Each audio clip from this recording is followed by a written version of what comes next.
physical player, great awareness, makes it really difficult on opposing teams' offenses.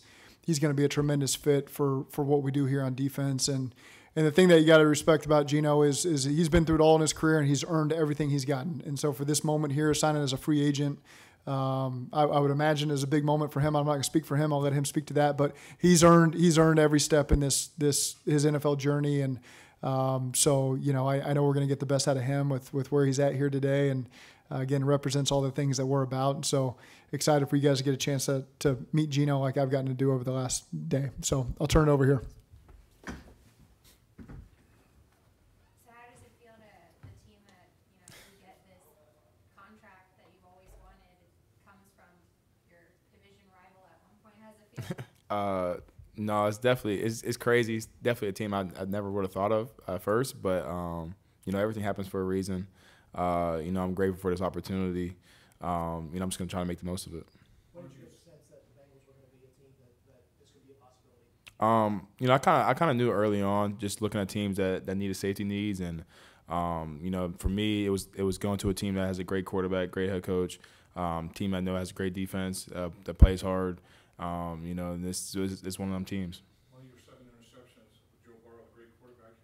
He talked about how you disguised. I mean, you fooled him, and that's hard to do. I mean, he's a football savant. What was it like? Take us through that. How you actually worked that out? You fooled Joe. Yeah, no, it was just part of our defense. I just kind of was doing my job at the moment, and just doing what I do. That's just kind of how it was at that play.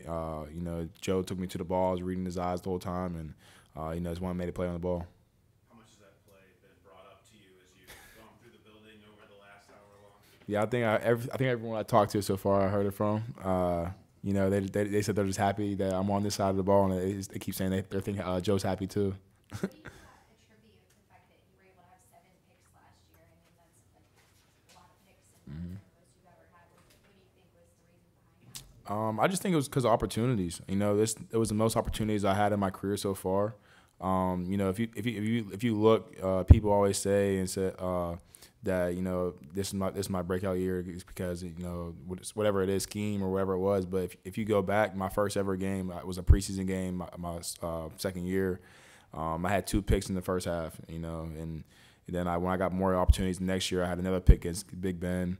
My third year, I had opportunities, but I just didn't make the most of them. And then I think last year I just took a huge stride, and it just kind of testament of my work ethic that I did throughout my whole career, and I just took advantage of the opportunities. How would you describe your game, and how do you think you fit in this defense? And I'll just say I'm a guy. I think of myself as a ball hawk.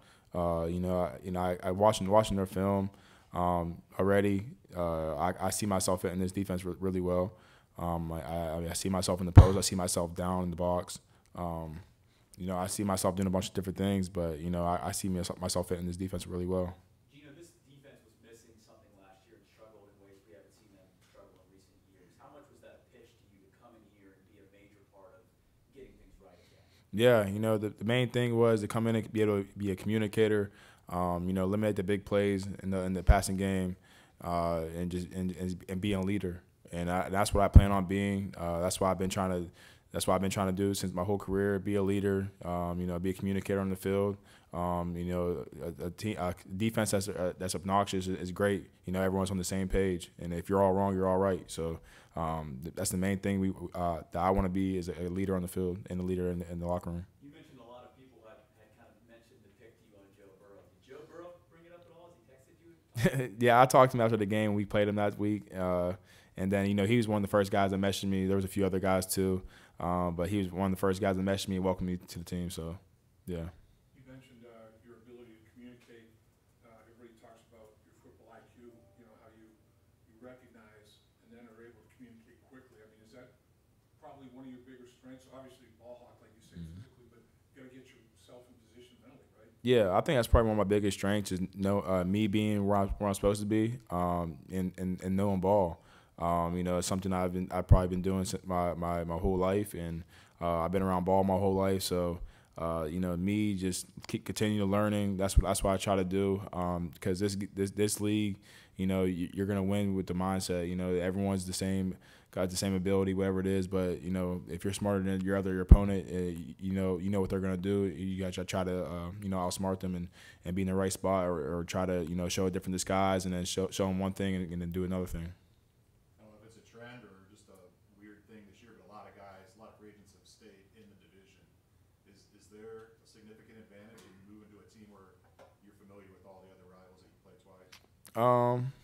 I mean, I don't know if there's an advantage, but you know, you still know your team. You still know everyone in the division. It could be a little bit of advantage, but at the end of the day, you know, ball's ball. Wherever you go, you know, you gotta go play. You gotta go play. So, you know, I'm happy I get to stay in the AFC North though. Not far from home for me, but at the same time, I know everyone in the division now. You know, I'm just on a different team. The Lamar tweet, did you know what he was referencing when he sent that? Or? Yeah, no, he texted me before he even tweeted it. So there's nothing but love for Lamar. So I got no hate against him. That's my guy. He's my locker mate for the past 3-4 years. So you know, I got nothing but love for him. What did he say when he texted you? Was he like, hey, are you cool if I send this? Or No, he just texted me and laugh emoji, said, "Go ahead and check Twitter." Hey, Geno, what's the significance of the jacket? Nothing. It's just, you know, a little nice jacket I bought. That's all. Nah. Yeah, that's all it is. what's your first purchase? Shoot, I don't know yet. Probably something for my mom. That's probably the first thing I do. She's been asking me for a lot of things, but that's probably the first thing to do. Something for my mom. What's she been asking for? A new car. Geno, we look forward to getting to know her. What would you want to tell her today, knowing that her son just signed this new deal? I would tell her thank you for everything. Thank you for raising me to be the man I am today. You know, we didn't grow up the best, but she made sure I grew up at that like I had everything. You know, she's my rock. You know, I'll do anything in the world for her, and she knows that. And you know, I appreciate everything she's done. I appreciate her making me get in the car to go to Iowa, because if I didn't do that, I wouldn't be here. So you mentioned your mom, and then Coach mentioned your journey. You know, it wasn't an easy one. Was your mom instrumental in you just fighting through it and never giving up, and knowing that, you know, it was going to work out the way you wanted it to work out eventually? Yeah, my mom was a huge part in everything I've done.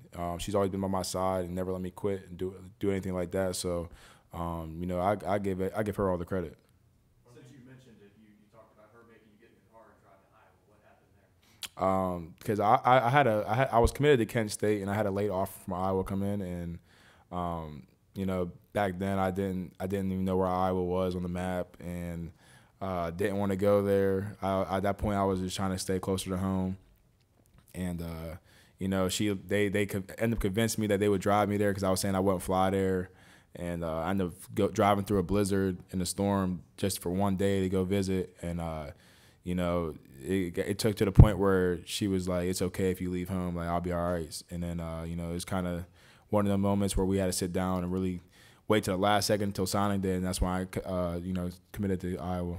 What you know, you've obviously had a great look at Cincinnati from, you know, being a division rival. When you look at their offense, what's been the biggest thing that kind of jumped out at you, kind of what they do well, or kind of maybe what they looked like last year as we kind of scouting them and playing them? I mean, just how explosive they are. I mean, the guys they got. You know, they got Joe as your quarterback. You got Jamar. You got T. You know, I mean, now we got, you know, Mike. Now you got guys like that you could put all around the field. You know, you got backs that could get out in space and do what they do. Good offensive line. You know, this is, you know, they got a lot of firepower over there. Orlando Brown tweeted about you and signing. Obviously, you guys were teammates in Baltimore as well. What's your relationship like with him? No. What did it mean to see that? Yeah, no, OB's my guy because he's been there. He knows what I went through my rookie year. Not too many people. I mean, you see what it says, but not too many people really were in the building with you every day. You know, see what you really went through, see what you did to get you where you are today, and he's one of them guys that were. So, you know, it's nothing but love for OB. I'm happy I'm his teammate again. You know, that's my guy. So that's kind of where that tweet really came from.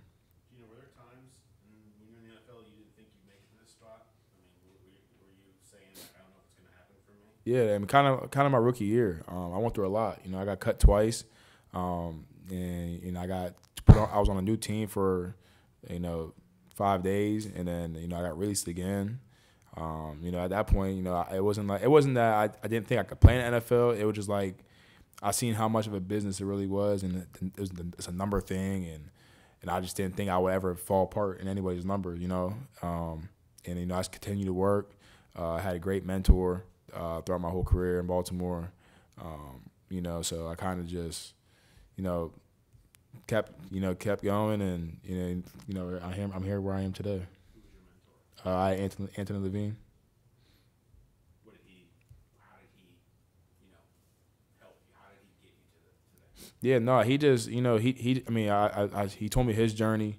He was a guy that was a tryout guy, in Green Bay, and he made his way throughout the practice squads, and then got to Baltimore, and was just a special team guy basically almost his whole career.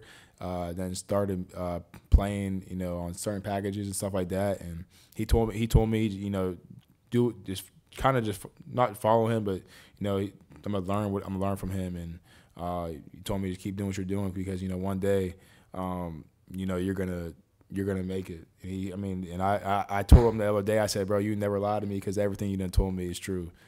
Everything about the league, everything you said that was gonna happen in my career, everything became true. Where was the turning point? Where was it that started, you're paying your dues, and all of a sudden you get the opportunity you're looking for, you capitalize on it. What was that? Or where was that? I'll say my turning point was probably my second year. A lot of guys got hurt, and then I had the opportunity to start playing at the end of the year. And then I was able to show that I was able to play a lot, just play defense, not just special teams. Then last year I was able to, my third year I was able to start 7 games, and then, going into last year, it was kind of that year for me where I just wanted to take that big step. I want to take that big leap in my career to show what I could really do, what I could really prove in this league, show who I was, and I feel like I did a great job of that.